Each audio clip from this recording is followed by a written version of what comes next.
Daar was 'n ou man wat daar gesit het op 'n parafienblik. En toe hierdie jong Karl Neas instap, toe spring die ou man, wat my oupa kon gewees het, of ten minste my pa. Toe spring hy op en hy bied my die parafienblik aan om op te sit. En dit het my verskriklik ontstel. Wat vir my begin insink het, was nie net die fisiese ontbering en uitbuiting van apartheid nie, maar ook die sielkundige gevolge van apartheid. Mense wat jou ouers kon wees, laat optree het asof hulle jou minderwaardige is, net omdat hulle 'n swart vel het, en omdat jy nou hierdie sogenaamde bevoorregte wit mannetjie is. Ek is Pieter Steyn. Kom ons gesels land en sand. Karl Neas, jy is seker een van die meer omstrede politici en Afrikaanssprekendes of Afrikaner. Ek weet nie of jy nog self beskryf as 'n Afrikaner nie, maar baie dankie dat jy tyd ingeruim het om vanoggend met ons te gesels. Dis vir my 'n groot plesier om dit te doen en om met RSG en om met die luisteraars van RSG te gesels. Dis altyd vir my belangrik om dit te doen. Ek dink nie ek probeer myself nog definieer as 'n Afrikaner nie, want die definisie van wat 'n Afrikaner is so vertroebel, ook as gevolg van die misbruik van die naam, dat ek eerder maar net sê ek is 'n Afrikaans sprekende. Ek het groot geword, my huistaal was Afrikaans, en ek dink 'n mens weet dat Afrikaans maar aanhou om jou hooftaal te wees as jy aanhou om te droom in Afrikaans, en ek droom in Afrikaans. So ek gaan graag praat met die mense van RSG wat Afrikaans sprekende is. Maar dat ek dit baie duidelik stel, ek weet nie presies meer wat 'n Afrikaner is nie, en ek dink ook nie so skrikkelik belangrik om jouself te definieer as 'n Afrikaner nie. Ek sien myself as 'n Suid-Afrikaner, so ek gesels met julle as Suid-Afrikaner wat Afrikaans sprekend is en nog steeds droom in Afrikaans. So van Afrikaner gepraat, Karl, dit was onlangs, ek dink is voor 94 nog beskryf as Stigtingsdag. Die dag in 1652 toe Jan van Riebeeck hier in die suidpunt van Afrika voet aan wal gesit het, en jy het baie sterk menings daaroor en jy het al daaroor geskryf en laat jou gereeld daaroor uit. Kyk, dit was nie 'n goeie dag vir die meerderheid van die swart inheemse bevolking van Suid-Afrika nie. En dit was ook nie 'n goeie dag vir die Gooi en die Saan mense wat van Riebeeck raak geloop het, daar aan die suidpunt van Suid-Afrika, wat hulle ironies genoeg genoem het die Kaap van Goeie Hoop. Maar of dit nou 'n plek van goeie hoop was nadat hulle daar aangekom het, in daai skepies van die Nederlands-Oos-Indiese maatskappy, dink ek is 'n ander verhaal. So dit was 'n tyd van kolonisering. Dit het nie 'n goeie toekoms ingelui vir die meerderheid van die inheemse swart bevolking van Suid-Afrika nie. So daar's niks om te vier nie. Van Riebeeck dag was 'n dag van pyn vir die meerderheid van die swart bevolking in Suid-Afrika. Dit was ook 'n dag wat aangedui het dat die koloniale uitbuiting in Suid-Afrika begin het. En oor die jare heen het die Afrikaanse mense, die sogenaamde boere, diegene wat later sedert 1948 deel was van die ou apartheid nasionale party, daardie dag aanhoudend aangebied as 'n dag van triomf, maar ook as 'n dag van verskrikking vir die meerderheid van die swart bevolking. Mens moenie vergeet dat Solomon Kulusi Mshlangu was gehang op dieselfde dag in 1979, die 6de April. So hoe kan jy verwag dat die meerderheid van die bevolking van Suid-Afrika aan die dag, of dit nou Stigtingsdag genoem is en of dit van Riebeeck dag genoem is, soos dat ek op skool gehoor het, dit was 'n dag van kolonisering, van uitbuiting, en dit is 'n negatiewe plek in die geskiedenis van Suid-Afrika. En dit is hoe ek daaroor voel, en dit is duidelik hoe die meerderheid van die inheemse swart bevolking in Suid-Afrika daaroor voel. Dink jy, en as ek so 'n bietjie duiwelsadvokaat kan speel, dink jy sou hier gewees het as van Riebeeck nie hier was nie? Nee, natuurlik nie. Ek dink my voorsate het of op daai skepies aangekom of miskien 'n rukkie daarna. Ek kon nooit presies naspeur wanneer die Neaus koloniste hier aangekom het nie, maar natuurlik was hulle koloniste. Ek het later toe ek nou baie jare gelede Suid-Afrika se ambassadeur in Nederland was, het ek so 'n bietjie nagespeur waar die Neause vandaan kom. Hulle is daar op die grens tussen Nederland en Duitsland. Daar's Neuse aan die Duitse kant van die grens en daar's Neuse aan die Nederlandse kant van die grens. Nou, ek kon nooit presies agterkom of ek van die Duitse of van die Nederlandse kant kom nie, maar ek vermoed dit moes van die Nederlandse kant gewees het as hulle deel van die Nederlandse kolonisering van Suid-Afrika was. Maar jy weet, die feit dat ek deel van die koloniale geskiedenis van Suid-Afrika is, moet ek aanvaar. Daar kan ek niks aan doen nie, dit is my geskiedenis. Wat ek wel kan doen, is hoe ek vandag met daai geskiedenis omgaan, hoe ek verstaan wat kolonialisering in Suid-Afrika beteken het vir die meerderheid van die swart bevolking in Suid-Afrika en hoe ek ten sterkste gekant is teen alle rasisme, apartheid en enige koloniale uitbuiting. So dis waarvoor ek staan, maar ek erken altyd dat my geskiedenis wel die is van 'n koloniale agtergrond en ek is natuurlik wit. So ek moet aanvaar dat ek nie dieselfde ervarings gehad het en kan hê as wat die meerderheid van die swart bevolking in Suid-Afrika het nie. Ek kan myself ook nie die arrogansie aanneem om te sê dat ek kan praat namens die swart bevolking.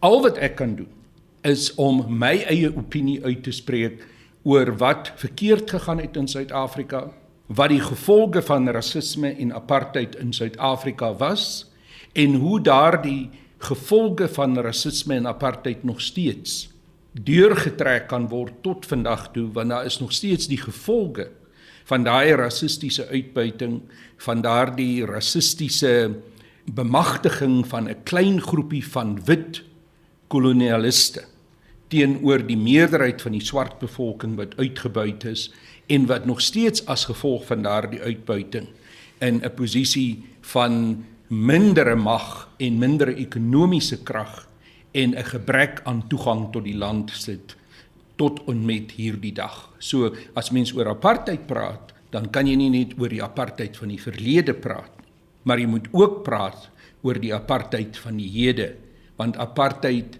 hou aan om sy konsekwensies te hê vir die meerderheid van die swart inheemse bevolking van Suid-Afrika. Dis ook interessant dat jy maar tog koning Beatrix van Nederland se eerbewyse toe jy ambassadeur daar was ontvang het en erkenning van die Nederlandse regering aanvaar het. Maar ek net daarop sê dat ek 'n baie goeie verhouding gehad het met koning Beatrix en ook met haar man Prins Claus. Ek het die grootste respek veral vir Prins Claus gehad wat groot geword het in Afrika. Hy het sy jeug deurgebring in Kenia. Hy het 'n diep begrip gehad vir wat kolonisasie van die Afrika-kontinent beteken het. Hy was ook iemand, omdat hy van Duitse afkoms was, wat baie sterk gekant was teen enige vorm van nasionaal sosialisme, nasie. Hy self het daai geskiedenis baie goed geken. So ek het baie ure lank met Prins Claus gesit en gesels in Paleis Noordeinde, tesame ook met koningin Beatrix. En my ervaring was dat die Nederlandse koningshuis onder koningin Beatrix en Prins Claus sterk anti-kolonialisties was. Dat hulle ook 'n baie duidelike erkenning gehad het van wat die gevolge van kolonialisme in Afrika was. En ek het geen twyfel dat as Prins Claus vandag nog geleef het, hy ook die besluit wat daar geneem was nou onlangs oor die gevolge van kolonialisering en daarmee saam dat daar ook restituisie vir kolonialisering was, sou ondersteun. So toe ek die eerbewys ontvang het van koningin Beatrix, het ek dit nie gesien as 'n erkenning van enige koloniale band. Dit was eerder 'n erkenning wat sy wou gee, nie so meer sodanig aan my as Karel Niehaus, maar aan die band wat daar begin groei het tussen Nederland en Suid-Afrika, ook as gevolg van die baie goeie persoonlike verhouding wat daar was tussen haarself en oud-president Nelson Mandela. President Mandela, toe hy sy laaste staatsbesoek aan Nederland gebring het na koningin Beatrix verwys as my queen. Op 'n baie mooi manier, nie as 'n koloniale erkenning van haar dat sy natuurlik sy koningin was, maar as 'n erkenning vir wat sy ook uitgespreek het teen kolonialisme. En jy moet ook onthou dat koningin Beatrix se ma, die koningin wat daar was voordat sy koningin was. Sy het toe die Nederlandse parlement geweier het om finansiering te gee vir die anti-apartheid stryd, want daar was 'n besluit wat die Nederlandse parlement moes deurvoer om geld vir die Defence and Aid Fund te gee. En hulle het die besluit met 'n klein meerderheid verloor. Toe het haar ma so kwaad geword. Toe sê sy, as my parlementslede nie 'n ruggraat het nie, sal ek hulle wys. En toe het sy uit haar persoonlike geld presies dieselfde bedrag wat die Nederlandse parlement wou bewillig het aan die Defence and Aid Fund oorbetaal, na die Defence and Aid Fund. En sy het baie duidelik geweet, toe sy dit doen, dat dit geld was wat na die ANC gaan, en dat dit geld was wat sou gebruik word in die stryd teen apartheid, die stryd vir bevryding, en ook die gewapende stryd teen apartheid.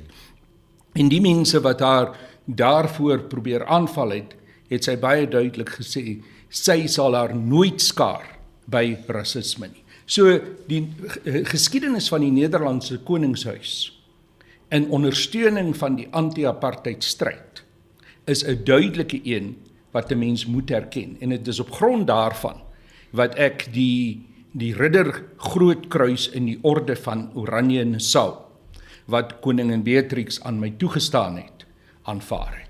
Ek het dit met president Mandela ook bespreek, en hy het vir my gesê, ek moet dit met groot dankbaarheid aanvaar, ook as 'n teken van die goeie bande tussen Suid-Afrika en Nederland, want dit is wat koningin Beatrix wou bewys het, toe sy daar die toekenning aan my gegee het. En terloops, dit was die hoogste toekenning wat 'n Nederlandse monarg nog ooit aan 'n nie-Nederlander gegee het. So die Nederlanders was eintlik verstom, en daar was 'n noodsaaklikheid vir haar om 'n spesiale besluit deur die parlement gevoer te kry, om daai toekenning aan my te gee. En dit was dus 'n duidelike aanduiding dat dit vir die bande tussen Suid-Afrika en Nederland was.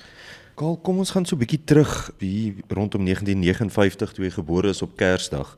Vertel ons grootliks van jou grootwordjare. As ek reg onthou, was dit gedeelte op Zeerust en toe is ek in Krugersdorp aan die Wesrand. Ja, ek is gebore in die dorpie Zeerust in 1959, die 25ste Desember.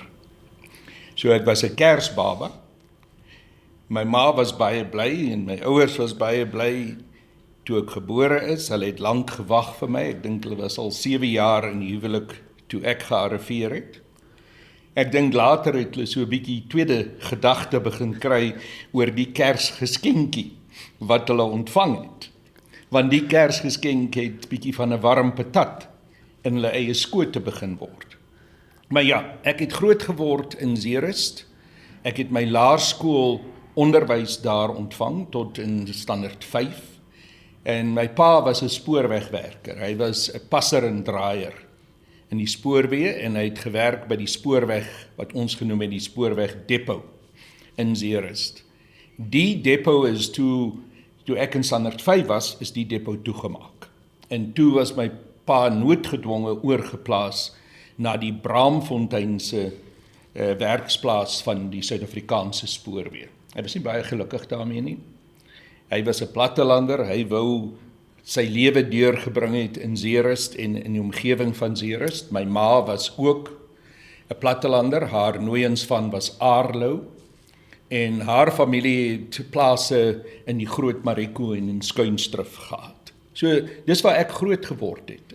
In die tyd wat ek op Zeerust was, kan ek baie goeie herinneringe terugbring van naweke na die plaas toe gaan, saam met die verskillende ooms, na die beeste omsien, leer perdry. Ja, so, jy weet, 'n gewone Afrikaner, in aanhalingsteken boerseun, wat groot geword het op die platteland. En ek het mooi herinneringe aan Zeerust. Zeerust lê so in 'n kom, daar's heuwels reg rondom.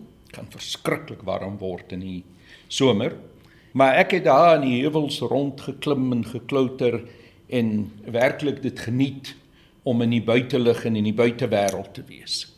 So dit was vir my 'n groot aanpassing toe ek 13 jaar oud word en ons moes noodgedwonge verhuis na Johannesburg. Ons het toe na Witpoortjie gegaan in Krugersdorp wat 'n laer middelklas Afrikaner woonbuurt was. My ouers het 'n huis daar gebou. Ek het daar verder ook my hoërskoolopleiding ontvang by Hoërskool die Adelaar. En ek het 'n redelike tradisionele, normale Afrikaans sprekende lewe as kind en as tiener beleef. Voor jy 16 was, wat 'n tipe kind was jy? Was jy 'n akademiese soort van reus? Was jy 'n rebel? Was jy geboelie? Was jy vriende met almal? Ek onthou nie enige probleme dat ek geboelie is of enigiets van die aard nie. Ek het altyd 'n ondersoekende gees gehad. So, jy weet, of toe ek in Zeerust was, oral rondgeklim, daar in die koppies rondom Zeerust is daar baie van die ou huisvestings van die Ndebele wat ook daar was en die mense wat daar oor die eeue heen gebly het. En baie daarvan is interessant genoeg gebou uit leiklip en steen. So ek het myself daarmee besig gehou, ek is baie geïnteresseerd daaraan. Ek het 'n groot liefde vir die wildlewe. En ek onthou dat saam met my ouers, vakansies was altyd vakansies wat na die Kruger Wildtuin toe gegaan het. En dit was verskriklik lekker, jy weet, om saam met my ma en pa in die kar te sit en die olifante en al die wilde diere te bekyk en daaroor te gesels. En daar het ek ook my liefde vir fotografie ontwikkel. My ma was 'n amateurfotograaf, maar baie goeie een. Sy het pragtige foto's geneem. Ek onthou nog, ek het nog iewers in die laai haar ou Kodak kamera wat sy gebruik het. Daai jare het jy nie foto's geneem en dit sommer net op jou foon dadelik gehad nie. Jy het die foto geneem en dan moes jy daai filmpie gaan ingee dat dit ontwikkel word. En sy was nie altyd gelukkig hoe die ontwikkeling gedoen is nie. So ek het saam met haar geleer, sy het uiteindelik haar eie donker kamertjie gehad waar sy die foto's ontwikkel het en al die goed. So dis die dinge waarmee ek myself besig gehou het. Toe ek nou Johannesburg toe gekom het, was ek toe vir 'n ruk in die Rodepoortse hoërskool, my eerste 2 jaar, ek dink dit is standaard 6 en 7. En daarna is ek toe na die Hoërskool die Adelaar toe. En ek was 'n gelukkige kind. Jy weet, ek dink nie ek was die mees briljante kind in die klas nie, maar ek het ook nie sleg gedoen nie. Jy weet, en daar was vakke wat ek baie geniet het. En my gunsteling vak, interessant genoeg, was geskiedenis. En ek dink dit miskien ook al 'n voorspeling gewees van wat in die toekoms sou gebeur, want ek het baie belang gestel in die politieke geskiedenis. Natuurlik die geskiedenis wat mense in daai jare in 'n apartheid onderwysstelsel ontvang het, was baie Europees georiënteerd. En daar was nie naaste by genoeg van ons eie Suid-Afrikaanse geskiedenis nie. En die geskiedenis van Suid-Afrika wat daar aangebied was natuurlik baie koloniaal georiënteerd. En dit was geskiedenis waarin die trekkers en die boere die helde was en die swart mense wat geveg het teen hierdie koloniale oorname van die wit boere kolonialiste. Hulle was die mense wat die vyande was. Dit is hoe die geskiedenis aangebied was. Maar goed, ek het geskiedenis geniet. Ek geniet dit verskriklik om te skryf. Ek het dit nog altyd geniet. So Afrikaans was ook een van my gunsteling vakke. Interessant genoeg, ek was nie verskriklik goed met Engels. Verskriklik gesukkel met Engels in daai jare. En selfs as ek nou terugdink toe ek in matriek was, wat nou graad 12 is, het ek nog steeds, regtig gesweet met Engels. En ek het nou nie my matriek sertifikaat voor my nie, maar as ek reg onthou was Engels een van my swak vakke. Ek was nie verskriklik sport georiënteerd nie. Ek het rugby gespeel. Ek moes rugby speel want my pa wou gehad het ek moes rugby speel. My pa was 'n goeie rugby speler. Hy het, ek dink nie vreeslik baie nie, maar 2 of 3 keer vir die Wes-Transvaal se provinsiale span uitgedraf as heel agter jare gelede. Jy weet, hy het daarop aangedring ek moes rugby speel. So ek het rugby gespeel, ek was 'n flank, maar ek was 'n baie gemiddelde speler. Dit was nie waar my hart was. Ja. Kom ons praat oor 2016 word en ek neem aan dit was so half waar jou politieke bewustheid ontkiem het en toe nou later 'n sekere rigting ingeslaan het. Vertel ons daarvan en hoe dit ook 'n invloed gehad het op jou verhouding met jou pa Kaal ook en jou ma Maxie en dan ook jou suster Sandra. Kyk, my pa was 'n baie konservatiewe Afrikaner. My ma ook. Maar ek sal vir jou nou iets interessants oor my ma vertel. Maar dit gaan in die konteks ook van die jy weet die verhoudings wat daar in tradisionele Afrikaner families is en ook die paternalisme van daai families. So toe ek 16 was, ek het groot geword in 'n natuurlike Christelike huis en ek was deel van die sendingwerk wat die NG Kerk gedoen het en ek het begin deelneem aan sekere sending uitstappies wat ons geneem het en een van daai sogenaamde uitstappies het Soweto toe gegaan. Nou dit was die eerste keer in my lewe wat ek buite my eie klein kring van wit Afrikaans sprekend woonbuurt in Witpoortjie en soos ek vroeër gesê het in Zeerust groot geword het en hier kom ek die eerste keer in 'n swart woonbuurt. En dit was vir my 'n skok, want die omstandighede wat ek daar gesien het, die omstandighede waaronder mense geleef het, was so totaal en al verskillend van my eie omstandighede en die armoede wat ek daar gesien het en die ontbering wat ek moes sien in Soweto. En ook die feit dat ons nie sommer net Soweto toe kon gaan nie, ons moes spesiale permitte kry om Soweto toe te gaan, want geen wit persoon kon in 'n swart township ingaan sonder 'n permit nie. So ons het gegaan, natuurlik was dit hier die arrogante houding van jong wit mense wat nou die Christelike geloof bring na die swart mense wat sogenaamd die heidene is. Alles natuurlik 'n bol snert. Maar toe ek in Soweto kom, het ons na een van die hostelle gegaan. Dit was 'n myn hostel in Diepkloof. En dit was 'n aardige plek. Mense het in absolute armoede daar geleef. Dit was ook net vir mans. Daar was nie 'n vermenging tussen mans en vrouens nie. En ons het in 'n klein donker vertrek ingegaan. Goed, ons het nou ons sending boodskap gebring en van die mense wat daar woon het kom luister en met ons gesels en daar was 'n ou man wat daar gesit het op 'n parafienblik. En toe hierdie jong natneus snuiter Kaal Neas instap, toe spring die ou man, wat my oupa kon gewees het, of ten minste my pa. Toe spring hy op en hy bied my die parafienblik aan om op te sit. En dit my verskriklik ontstel. Hy het vir my gesê, maar dit kan nie reg wees nie. Ek het ook vir hom gesê, nee, asseblief bly sit, want ek dink nie, ek kan die plekkie waar hy sit van hom af wegvat. Wat vir my begin insink het, was nie net die fisiese ontbering en uitbuiting van apartheid nie, maar ook die sielkundige gevolge van apartheid.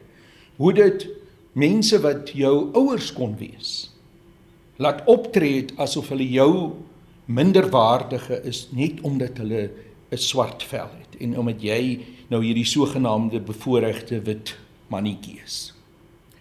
So dit het my baie omgekrap, en natuurlik het dit nie onmiddellike verandering in my lewe gebring nie, maar dit het begin om vrae in my kop te plant. Ek leef in hierdie bevoorregte situasie.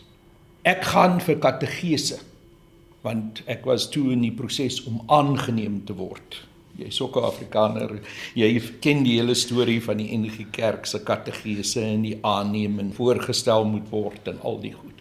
En ek sit in die voorstellingsklas en die dominee praat van, Sem, Cham en Jafet, en van, hy maak 'n direkte vergelyking tussen dat die swart mense is die afstammelinge van diegene wat die houthakkers en waterdraers moet wees.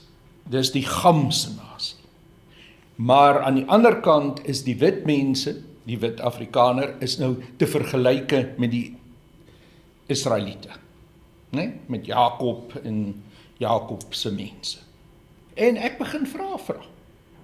En ek sê, maar dit klink nie vir my reg nie. Sê ons dan nie dat almal die kinders van God is nie? Hoekom moet daar nou onderskeide wees? En die dominee het homself vieslik vir my vervies. En ek onthou het my ma en pa ingeroep, en ons moes na die pastorie gaan, en hy het gedreig om my uit die klas te haal, want hy het gesê ek is besig om te probeer moeilikheid maak in die klas, omdat ek hierdie vrae vra. Wat ek toe gedoen het, was ek het gesê, maar ek wil 'n behoorlike analitiese boek kry, wat die Bybel vir my moet help interpreteer. En ek onthou ek het na 'n boekwinkel, en dit is nou 'n interessante storie, want dit later weer teruggekom in my lewe. Daar is 'n man in Braamfontein, wat 'n boekwinkel gehad het. Ek weet nie of jy nog die boekwinkel onthou nie, dit was De Jong se boekwinkel, baie bekend. En ek het daarna toe gegaan en ek het vir hom gesê, ek wil 'n analise van die Bybel kry, wat my gaan help om vergelykende analises te kan doen van die Bybel. Toe kry hy vir my so 'n dik, baie dik boek. En ek het daar begin deurlees en kyk, en hoe meer ek daarna gekyk het, het vir my duidelik geword dat die stories wat ek in die kerk vertel word, met die teologie van apartheid, is nie reg nie. En ek het al hoe duideliker vir die dominee en vir my ouers gesê, maar hierdie dinge wat julle vir my vertel is verkeerd. So ek is uiteindelik aangeneem, maar onder baie spanning met die predikant en met my ouers.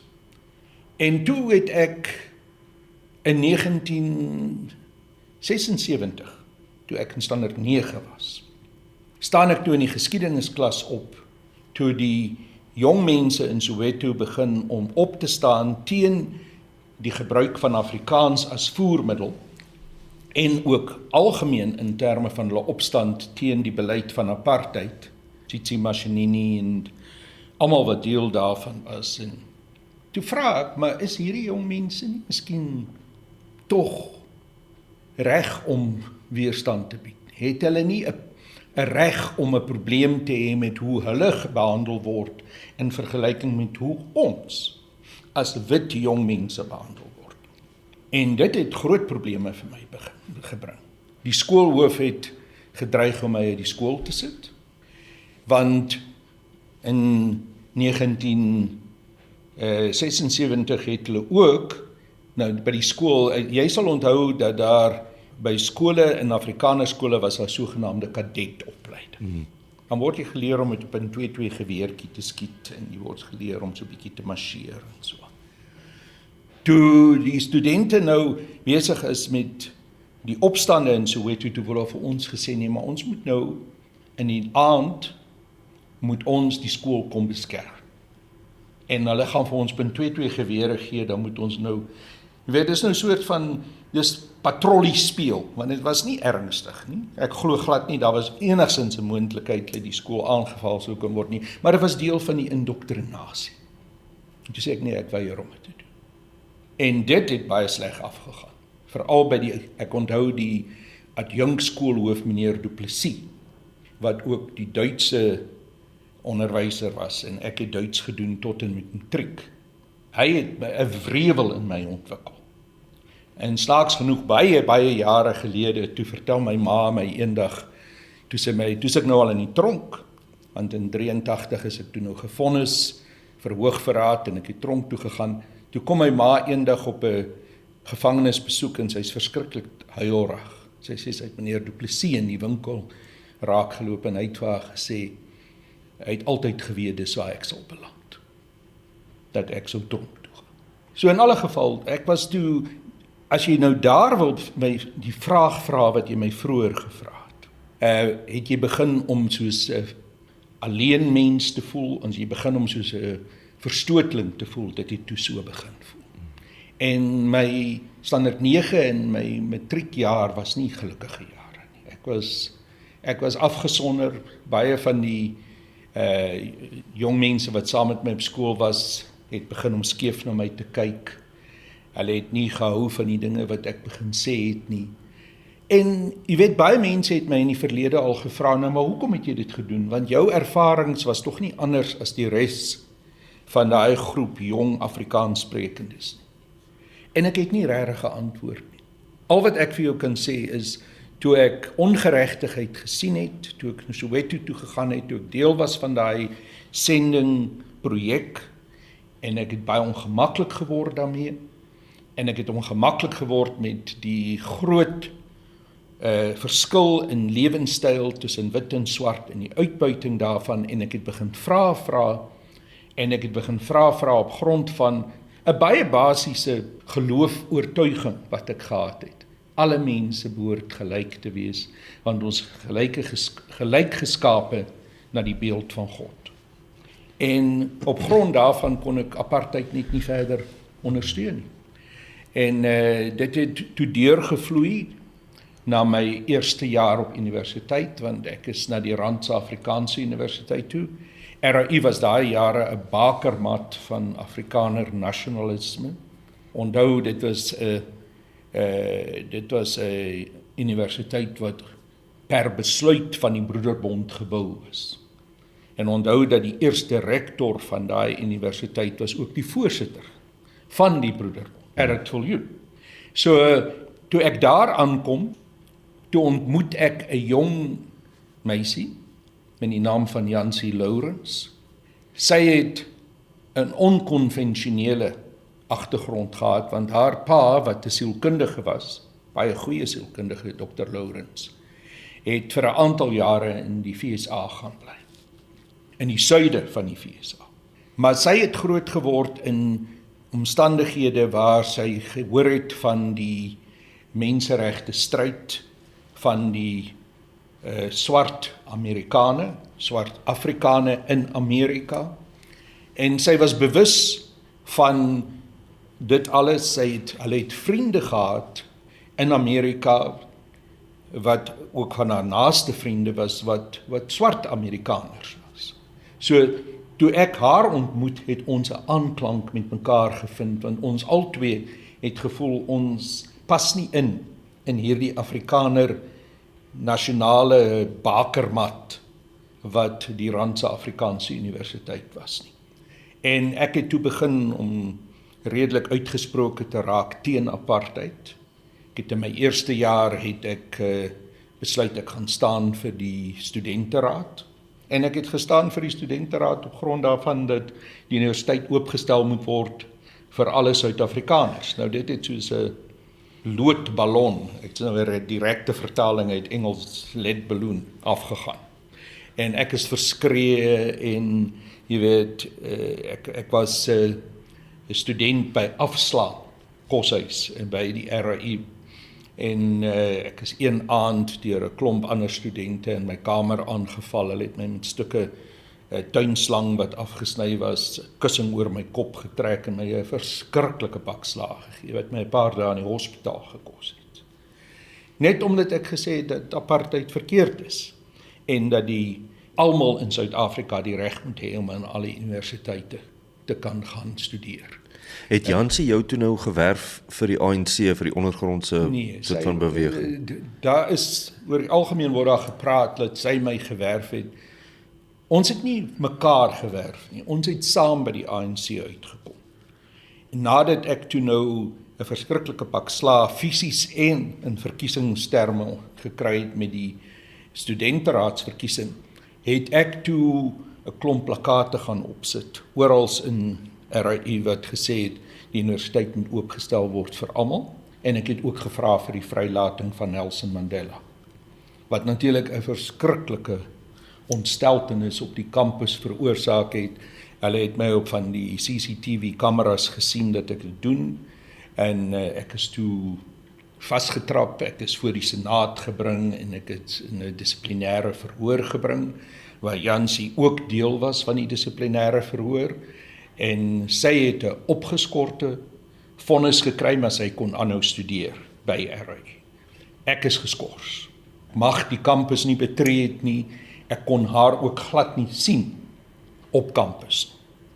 So dit het groot omwenteling in my lewe gebring, want my ouers, soos ek vir jou gesê het, was laer middelklas Afrikaners. My pa was werkersklas Afrikaner. Hy is 'n passer en draaier in die spoorweë. So is nie ryk mense. En ek het gaan studeer met beurse van die ATKV.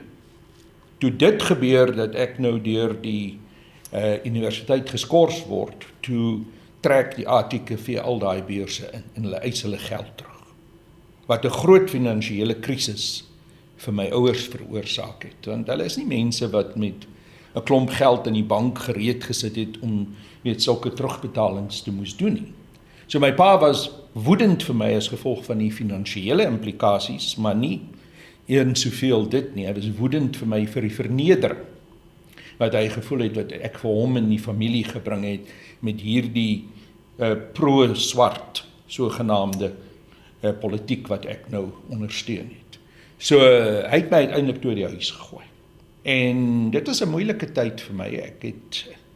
Ek het nie groot geword met 'n groep mense rondom my wat my politieke oortuigings ondersteun het nie. Onthou, ek was nie in 'n universiteit soos die Universiteit van die Witwatersrand. Dus het ek nie 'n ondersteuningsraamwerk gehad nie. Ek was alleen. So toe beland ek nou uiteindelik vir 'n ruk letterlik op straat. Ek het 'n periode in parke geslaap, op bankies. En toe sien ek eendag daar is 'n poster op van die ou Soweto. Dis die een wat nog, dink ek, onder die redakteurskap van Agri-Klaaste gestaan het. Wat gesê het dat Vader Simeon Nkwane, wat toe die dien van die Anglikaanse kerk in Johannesburg by St. Mary se kathedraal was besig was met om te vas en te bid vir die mense wat uit hulle huise gesit word uit informele vestings, uit plakkerskampe. Ek dink ek nie, maar die ou lyk vir my is iemand wat ek miskien moet gaan sien. Toe kry ek 'n manier om na St. Mary se kathedraal te gaan in Johannesburg. Jy weet waar die kathedraal is.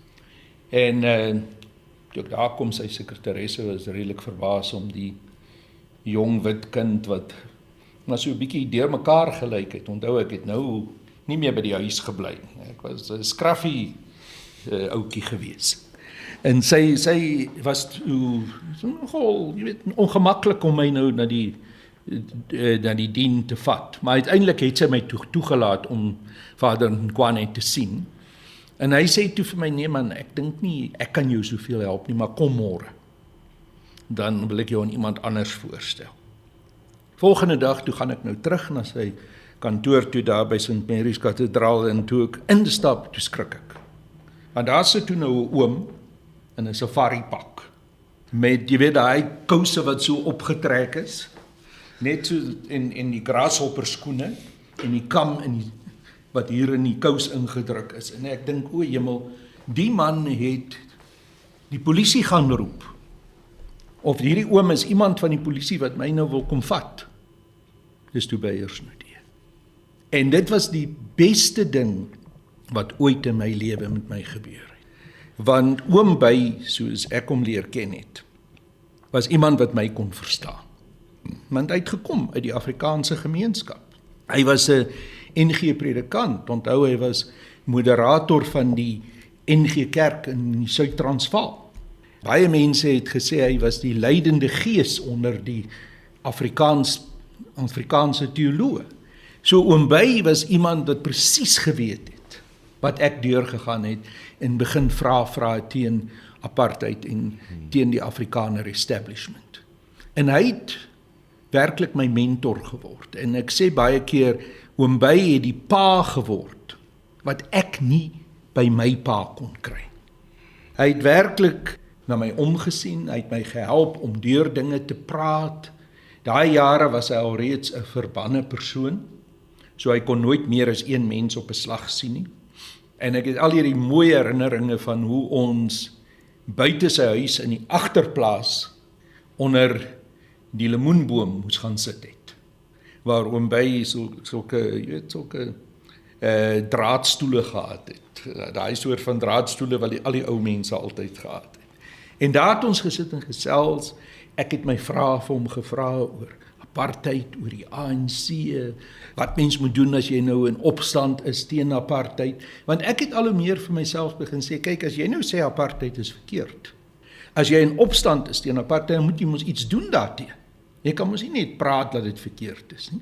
So, ek het toe uiteindelik, na vele gesprekke met Oom Bey, het ek vir hom gesê, nee, maar ek dink, ek moet betrokke raak by 'n stryd teen apartheid. En ek dink, ek moet by die ANC gaan aansluit. En dis toe dat ek agterkom dat Oom Bey al lank al betrokke is by die ANC. Hy het nie altyd vir my onmiddellik dit vertel en verduidelik. En toe het ons 'n reëling getref dat ek en Jansie oor die grens is Botswana toe, waar ons ontmoet het met lede van die ANC, en dit het ingesluit beide swart en wit lede van die ANC. Die persoon wat my 'n lid van die ANC laat word het en wat my gehelp het om aan te sluit, sy naam was Billy Matsetla. Hy is nou oorlede. Maar ander mense wat ek ook in Gaborone ontmoet het, was Marius Skoon en sy vrou Janet Skoon en heel wat ander lede van die ANC. So, beide ek en Jansie het toe uiteindelik by die ANC aangesluit. Daar was besluit dat ons nie moet in ballingskap gaan nie, ons moet terugkom, want ons het 'n unieke vermoë gehad om te kon rondbeweeg in die gemeenskap wat baie swart mense in Suid-Afrika nie kon doen nie.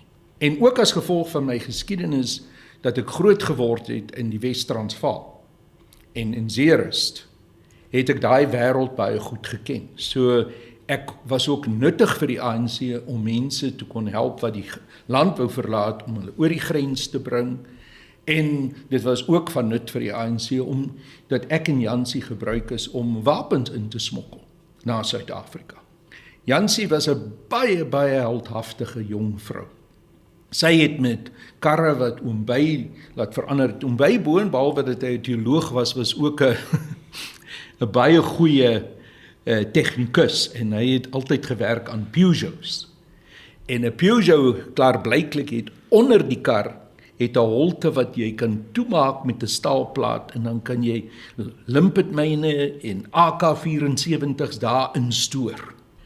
En Jansie het talle van daai ou Peugeots met limpetmyne en AK-47's oor die grens, reg daar op die grens tussen Botswana en Suid-Afrika oorgery. En sy het altyd gelag, en sy sê, en kom ek daar by die grens, dan sê die grenspolisie, meisie, ry jy alleen? Sê hulle, ja oom, jy moet versigtig wees, hier's terroriste hier man. En sy sê, nee, dit gaan goed oom, ek gaan nou terug huis toe, oor die grens met die wapens. So dit is die dinge wat ons mee besig was. Jy is toe nou skuldig bevind aan hoogverraad, jy was 7 jaar in die tronk, maar in 91 is jy vrygelaat. En toe word jy die woordvoerder, parlementslid in 96, 94 vir so 2 jaar tot 96, maar jy was ook die woordvoerder van die ANC en van Nelson Mandela, en jy was nog redelik jonk vir so 'n pos. Kyk, ek is vrygelaat redelik laat in die onderhandelingsperiode, want Kobie Coetzee, wat toe die minister van Justisie en van gevangenisse was nie baie lus om my vry te laat nie, en hy het vasgeskop Omtrent al die ander politieke gevangenes was al vry, toe sit ek nog 'n jaar later in die gevangenis. Maar toe ek uitgekom het ek onmiddellik na die ANC se interim leierskap hier in Suid-Afrika gegaan en gesê ek is gereed om te werk. En ek het toe beland by die departement van informasie en publikasies, wat in ANC taal bekend staan as DIP.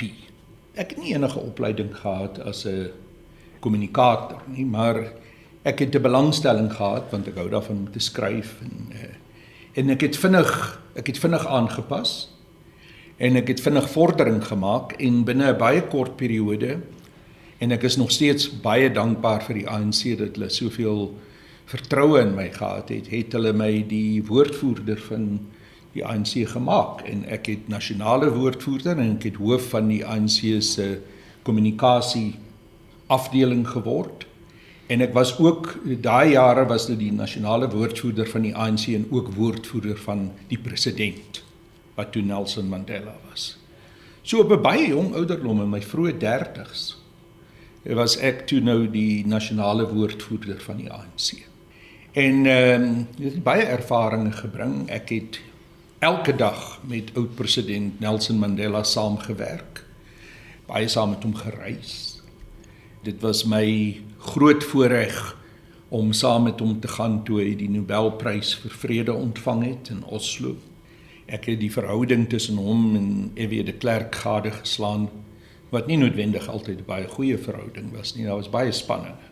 Maar ek het die grootste respek nog steeds vir president Mandela. Ek het nie altyd alles saamgestem met wat hy gedoen het nie, en ek dink hy het te ver agteroor gebuig om die Afrikaanssprekende en wit gemeenskap in Suid-Afrika te akkommodeer, en ek dink deel van die probleem wat ons vandag mee sit met Afrikaners, of sogenaamde Afrikaners wat aanhou om hulle rassistiese opinies uit te spreek en nog vashou aan die geskiedenis van apartheid in die verlede, is omdat hulle nie direk en goed genoeg gekonfronteer was met die konsekwensies van apartheid. So dit is my kritiek teen president Mandela, maar ek verstaan dat hy probeer het om versoening te bring. En ek het respek vir wat hy probeer doen het. Ek dink dat die leiers wat na hom gekom het, Thabo Mbeki en ook Jacob Zuma en beslis Cyril Ramaphosa, nie naaste by genoeg gedoen het om verder te veg teen die konsekwensies van apartheid en om die Afrikaanssprekende gemeenskap in Suid-Afrika se latente en soms nog heel aktiewe rasisme vas te vat. Kol, terwyl jy in die gevangenis was in Pretoria Sentraal, het jy en Jansie getroud. Julle is toe Nederland toe, soos ons nou nog gepraat het, was die ambassadeur, julle dogter Helen is daar gebore. Maar toe is julle geskei. Hoekom is julle geskei? Jy weet, ek en Jansie was verloof toe ons gearresteer is, en dit is in 83. Jansie het 'n 4 jaar vonnis gehad, ek het 'n 15 jaar vonnis gehad, waarvan ek, as ek my aanhouding in ag neem, die detensieperiode so ongeveer 8 jaar in die tronk was. Mens verander baie oor 8 jaar. En die mens wat ek was en ook die mens wat Jansie was, toe ons weer by mekaar gekom het, was anders. Ons het ander ervarings gehad. Jansie was vir amper 4,5 jaar ook al reeds uit die gevangenis voordat ek uitgekom het. Ons het hard probeer om die verhouding te laat werk. Maar op 'n persoonlike vlak het ons meer en meer spanninge ondervind in die verhouding. So, die opbreek van die verhouding was nie een van 'n aggressiewe opbreek of verwyte teenoor mekaar nie, maar eerder 'n erkenning dat alhoewel ons polities sterk met mekaar ooreenstem, ons in terme van die soort van mense en persoonlikhede wat ons is, ander pad sou loop en dat ons dit nie saam sou doen nie. Die geboorte van ons dogter Helen, wat nou, sy is nou 28, dit was deel van die probeer dat die verhouding moet werk. Maar dit was deel van, ook die beste deel van wat gekom het uit daai probeer van die verhouding, want Helen is 'n fantastiese mens. Sy is 'n kunstenaar. Ek wens ek het die interne rustigheid en vermoë om myself uit te spreek sonder allerlei emosionele uitbarstings en dinge wat Helen het. Helen is vir my 'n voorbeeld van iemand wat rustig in haarself is en haarself gevind het en 'n besondere kunstenares is. Sy's regtig uitstekend. Maar ook 'n mens wat haar eie lewe vir haarself gebou het. Haar ouers was nie maklike mense om die kind van te wees nie, veral nie ek nie, want ek is kontroversieel en ek het sterk opinies en ek gee nie eintlik baie ruimte aan mense om van my te verskil nie, ek vat hulle sterk aan. En natuurlik, ek het Helen die naam Helen gegee, omdat ek haar wou vernoem na Helen Joseph, wat een van die groot ikone van die anti-apartheidstryd was. So daarmee het ek alreeds 'n las op Helen se skouers gelê. Ek dink van wat ek wou hê sy moes wees, maar sy het haarself geword. En vandag woon sy in Hogsback, in die Oos-Kaap, in 'n kunstenaarsdorpie, en sy is 'n fantastiese, gelukkige jong vrou met 'n pragtige jong kind. Sy het my oupa gemaak met die naam van Forrest. Ja. Ons moet praat oor die omstredenheid ook. Jy het nou gepraat van Beyers-Naudé, selfs van Helen Joseph, en ek dink mense sou 'n goeie argument kon uitmaak dat terugskouend was jy deel van die morele hoëgrond om teen apartheid op te staan. Ja. En toe begin al die dinge uitkom van die leuns wat jy vertel het. Ek dink ek het iets iewers raak gelees dat jy om besigheidsklas te kon vlieg, sê jou suster is oorlede, jou pa wat oorlede is, handtekeninge wat vervals is, jy het self, dink ek gesê, in 'n stadium met leukemie, en in 2009 het jy toe nou al die dinge herken, en erken jy het ook mense se handtekeninge vervals en so aan, klomp geld vir die Rema Kerk geskuld toe jy daar betrokke was by Rymekole hulle. Hoe val 'n mens so van soort van daai morele hoëgrond na so iets toe, en wat gaan deur jou gedagtes in daai tyd, wat hierdie leuns soort van, wat jy dit vertel het? Kyk, ek dink mens moet eers die perspektief regstel. Daar was sekere dinge wat ek wel foute gemaak het. Ek het beslis bo my finansiële vermoë begin leef, en ek dink ek het probeer inhaal wat ek verloor het toe ek in die gevangenis was, en mens begin dink jy's geregtig daarop wat verkeerd is. En ek het in die sin foute gemaak wat ek probeer regstel het. Wat wel ook gebeur het onder daai omstandighede is dat daar ook aantuigings teen my gebring is wat nie korrek was nie. Maar omdat jy alreeds foute gemaak het, dit is baie moeilik om dan daai aantuigings te probeer in die reine bring. Want as jy eers 'n fout gemaak het, dan staan jy alreeds sogenaamd in die aangeklaagde hokkie. Een van die dinge byvoorbeeld waarmee ek te doen gehad het, was 'n aantuiging dat ek daarop aangedring het dat ek 'n doktorsgraad in teologie gehad het. Wat nie korrek is nie. Wat wel gebeur het, is toe ek gaan studeer het by die Universiteit van Utrecht, het ek die titel van doctorandus, dit is ter voorbereiding van so 'n studie gekry, en in Nederland kan jy daai titel gebruik. Dit is toe geïnterpreteer dat ek nou sê ek is 'n dokter. En hoe meer ek dit probeer verduidelik het, hoe minder was daar enige iemand wat bereid was om my te hoor. Daar is toe 'n brief gestuur van Suid-Afrika af na Utrecht toe om te sê, die man sê hy het 'n doktorsgraad, maar ek het dit nie gesê nie. Die vraag was nie, was hy doktorandus ter studie van 'n doktorsgraad. Natuurlik het die Universiteit van Utrecht gesê, nee, hy is nie 'n dokter, hy het nie 'n doktorsgraad in teologie. En dit kon ek nooit heeltemal in die reine gestel kry.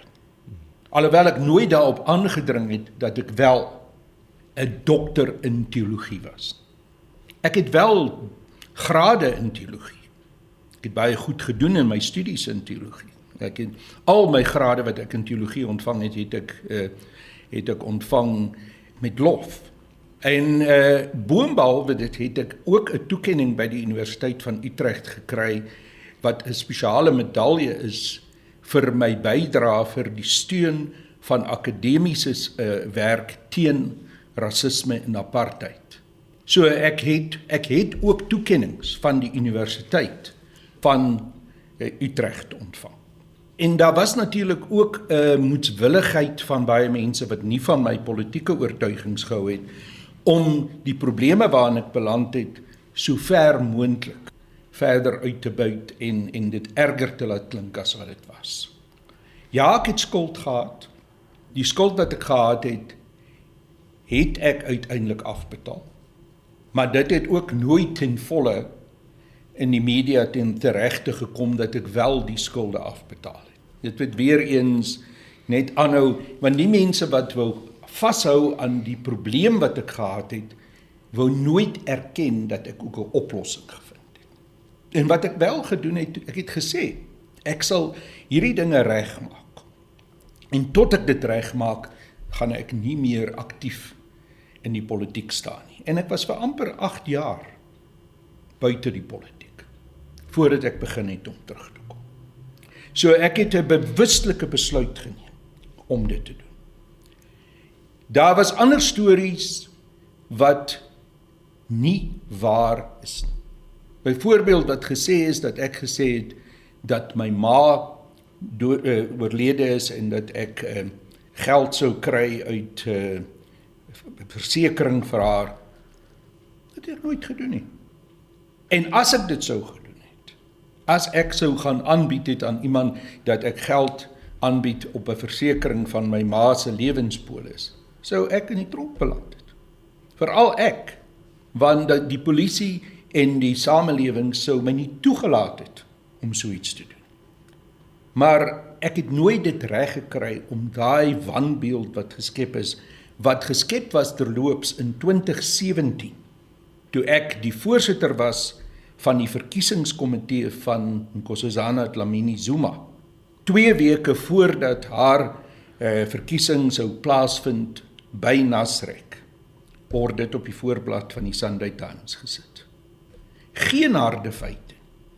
Niemand wat daar agter staan wat sê, dit is wat hy gedoen het. Ek wou die saak hof toe vat. My suster het vir my gesê, probeer dit eerder so hanteer dat ons nie vir ma in die hof insleep. Want my ma was toe al reeds in haar laat 80's. So ek het dit nie gedoen nie.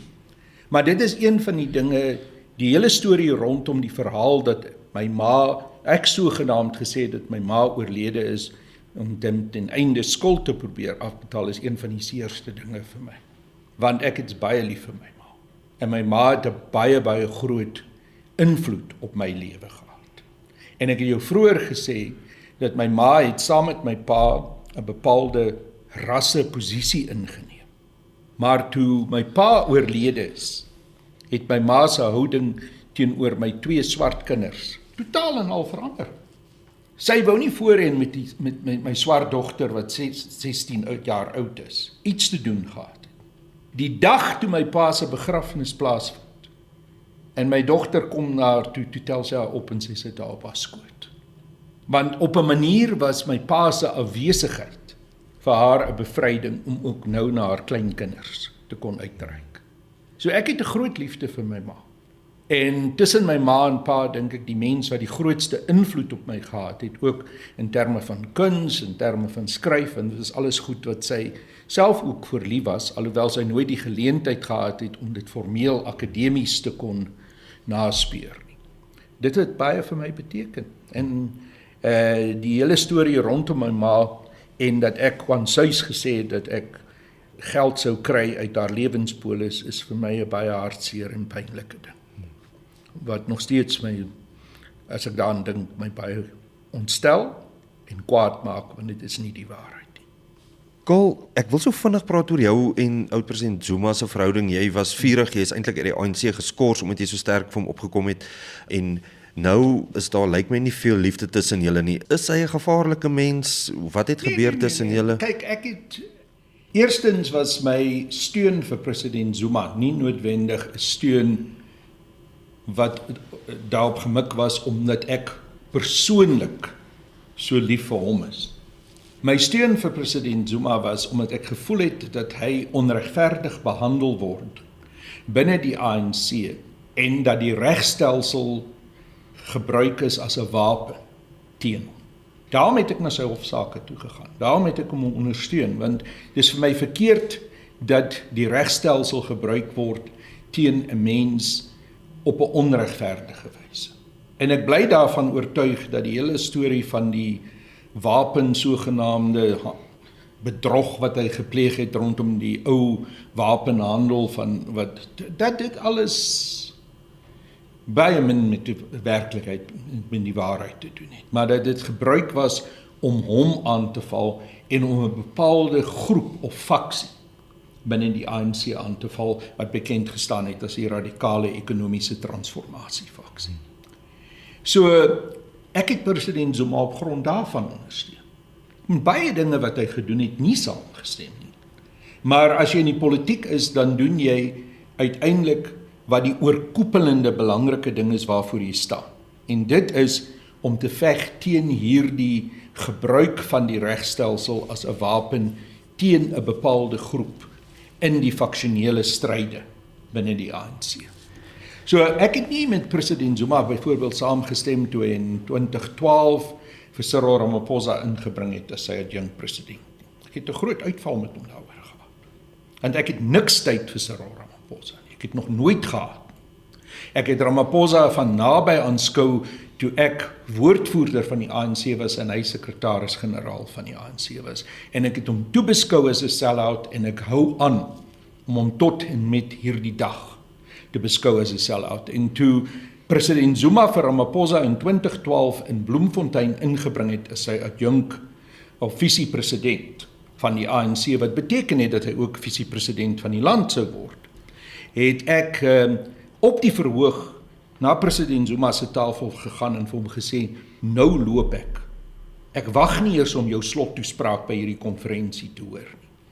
En ek het vir hom gesê, en ek onthou ek het my vinger vir hom gewys. Ek het vir hom gesê, wat jy nou doen, gaan jy berou. Hierdie man gaan jou ondergang beteken. Toe loop ek. Hy het my baie keer later daaraan herinner.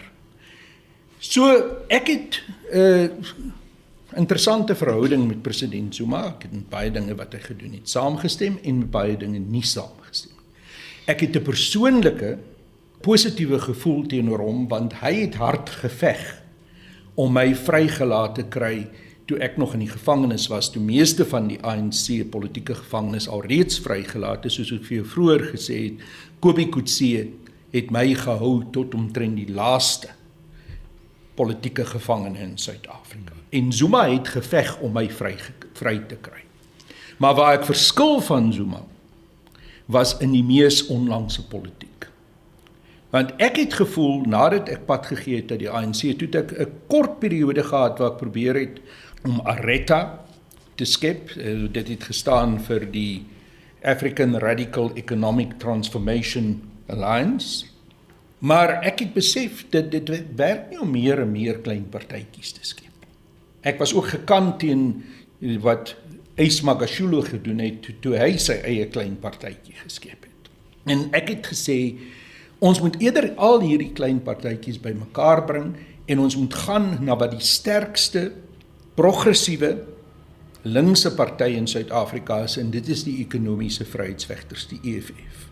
So toe Zuma begin om die MK-party te skep, en ek het van die begin af geweet wat hy doen, want hy het dit alles met my gedeel. Dit was nie vir my 'n verrassing. Ek het geweet toe hy die naam MK-party gaan registreer het. Dit was alreeds in September 2023 wat hy dit gedoen het. En ek het vir hom gesê, ek stem nie saam. Hy het baie sterk gevoel dat ek by hom moet bly en saam met hom moet gaan, want hy het natuurlik 'n gevoel gehad van, ek het hom oor al hierdie jare, vir meer as 20 jaar ondersteun, so hy het begin dink aan my as amper sy politieke eiendom. Jy weet, ek sal altyd doen wat hy wil hê ek moet doen. En toe ek vir hom sê, ek gaan dit nie doen nie, ek sal nie aansluit by MK-party nie, want ek voel die MK-party is nie die pad wat ons moet loop nie, want dit gaan meer versplintering en meer gebrek aan eenheid in die linkse geleedere in Suid-Afrika bring, het hy dit baie negatief opgeneem. Ek wou nog van hom gaan probeer verduidelik het, hoekom ek dit doen. Ek het gevra om te gaan sien by Nkandla. Hy het hom vervies vir my, die dag toe ek gaan om hom te gaan sien, om vir hom te vertel, hoekom ek by die EFF gaan aansluit en nie na die MK-party toe gaan nie, toe sluit hy die hekke van Nkandla op my. En dit het my baie josie ingejaag. Want ek het hom vir amper 23 jaar in elke hofsaak wat hy teenwoordig in was, het ek hom gaan steun. En die keer wat ek toe van hom verskil, nie op 'n lelike manier nie, maar as gevolg van duidelik politieke oortuiginge, toe reageer hy so. So ek het my vererg. En ek het vir 'n baie lang tyd, sedert toe hy daai hek op my gesluit het, en dit was in November 23, het ek hom nie weer met hom gepraat. Tot 2 weke gelede. Toe ek gegaan het na die begrafnis van 'n baie goeie vriend van my, Nkosazana Shezi, wat saam met my ook deel was van Areta, oorgegaan het na die EFF toe en toe besluit het om terug te gaan na die MK-party of om by die MK-party te gaan aansluit. En ek het Shezi nooit kwaadlik geneem daarvoor nie, want ons band was 'n baie sterker band as om van mekaar oor 'n naam van 'n politieke party te verskil. So by die begrafnis van Nkosazana het ek toe vir die eerste keer weer Zuma se hand geskud en 'n rukkie met hom gepraat. Hy het toe vir my probeer sê, nee, maar ek moet nou terugkom MK-party toe. Toe sê ek vir my, waarvan praat jy? Ek was nooit in MK-party nie, so daar's niks om na terug te kom nie. Sê hy, nee, ek moet hom kom sien by Nkandla, want hy wil nog verder met my praat. Toe sê ek vir hom, ek sal slegs gaan om jou te sien as ek toestemming van my partyleier het. En my partyleier is Julius Malema. As hy vir my sê ek kan jou kom sien, sal ek jou kom sien. Anders kom ek nie. So ek het nie 'n persoonlike haat teen Zuma nie, maar ek verskil van hom baie sterk polities. En ek bly daarvan oortuig dat die MK-party ideologies 'n reaksionêre party is. Dit het nie 'n ideologiese basis nie. En dit is ook 'n familie-enterprise. Dit gaan oor Zuma en sy kinders. En ek stel nie belang om deel van so iets te wees nie. Ek wil deel wees van 'n party wat 'n sterk ideologiese basis het en wat 'n duidelike beleidsrigting het vir fundamentele ekonomiese transformasie in Suid-Afrika. Jy sit met 'n EFF seelring, so ek het geen twyfel dat jy ten minste hierdie week nie by baie oplettend MK gaan aansluit nie. Ek wil vir jou vra, watse land is vir jou 'n modelland, 'n modelstaat? Watse land idealiseer jy wat jy sou wou sien hoe Suid-Afrika moet lyk? Kyk, ek dink nie Suid-Afrika moet probeer om 'n blueprint te hê van 'n ander land nie, maar ons kan wel gaan kyk na sekere ontwikkelinge in ander lande. Ek dink daar is goeie voorbeelde wat ons kan kry in China. Die bepaalde direksie wat die Chinese kommunistiese party ingeslaan het, wat nie 'n rigiede beheer is van alle ekonomiese ontwikkelinge deur die staat nie, maar waar die staat die sentrale rol speel om leiding en rigting te gee, waar die staat aanhou om die beheer rondom die grond te hê, en die staat ook in baie van die sogenaamde private sektor komponente soos Huawei en ander industrie nog steeds 'n meerderheidsaandeel het. Baie mense weet dit nie eers. Maar so ek dink China is 'n interessante voorbeeld wat ons moet bestudeer. Nie noodwendig dat dit presies moet wees wat ons in Suid-Afrika doen nie. Ek dink ook ons moet gaan kyk na wat gebeur in Vietnam. Vietnam is 'n baie suksesvolle land wat gekom het uit 'n verskriklike geskiedenis van oorlog wat die VSA teen Vietnam gevoer het. Vietnam het nog steeds 'n sentraal beheerde ekonomiese stelsel, maar daar is 'n groot komponent ook van die private sektor wat sy rol speel. En ek dink in Suid-Afrika is dit nodig vir ons om seker te maak dat die regering die leidende rol vir ekonomiese ontwikkeling moet aanhou speel.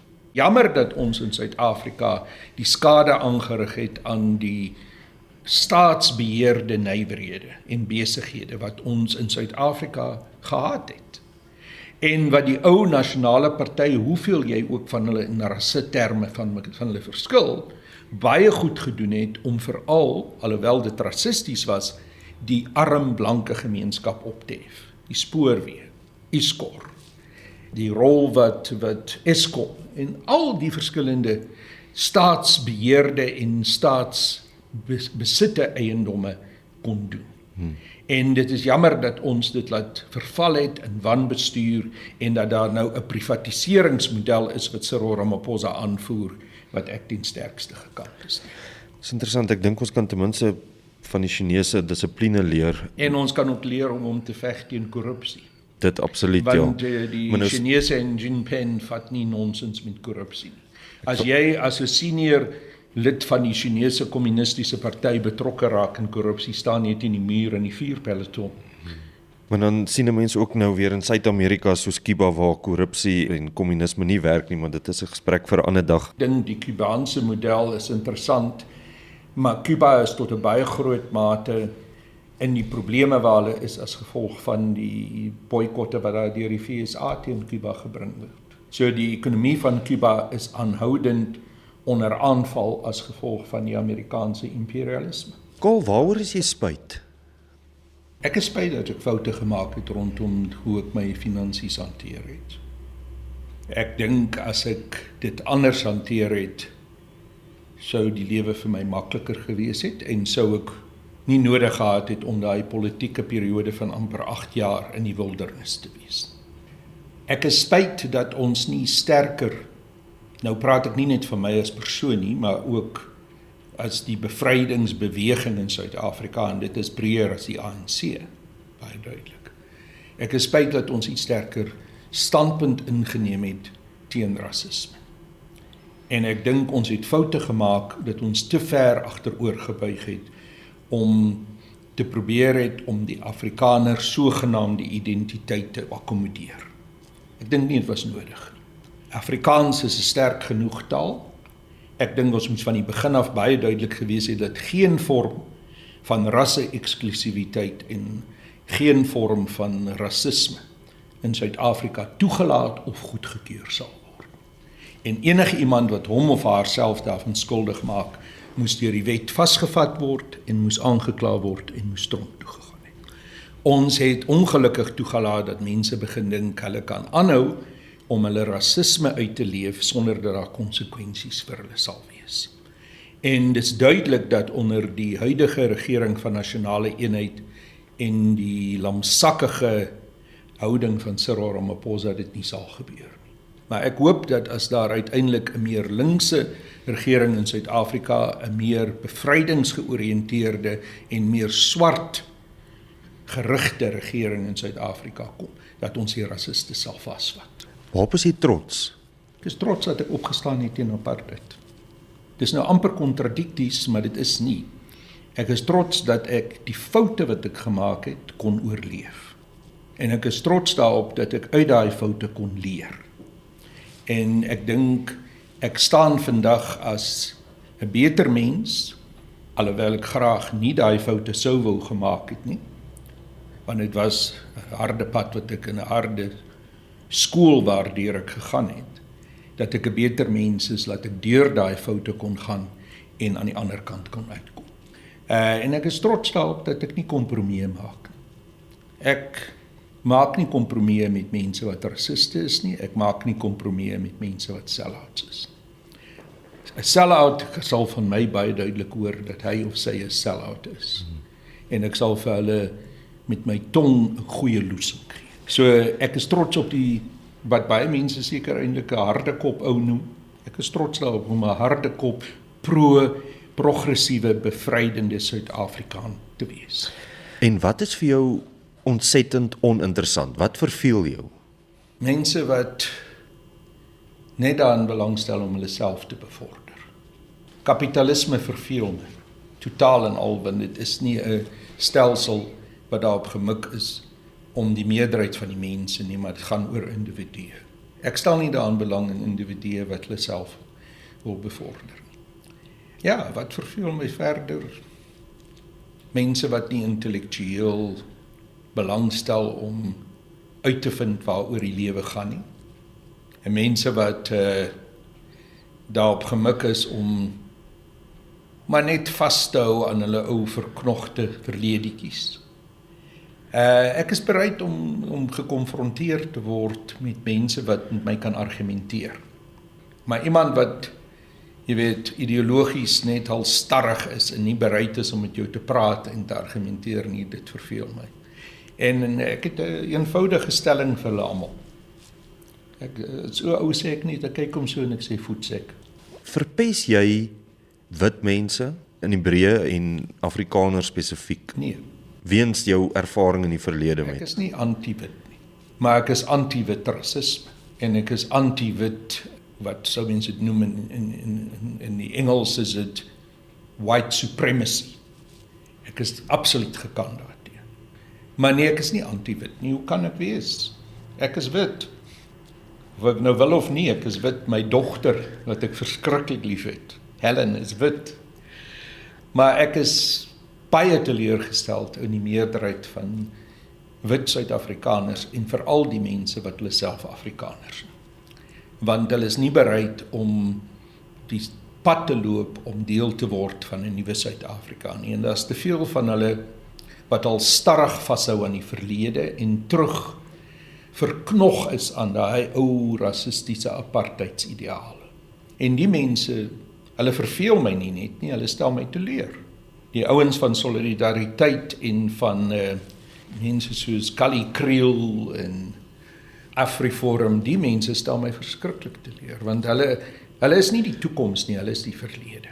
En ons moet 'n manier vind om te aanvaar dat die meerderheid van die mense in Suid-Afrika is swart.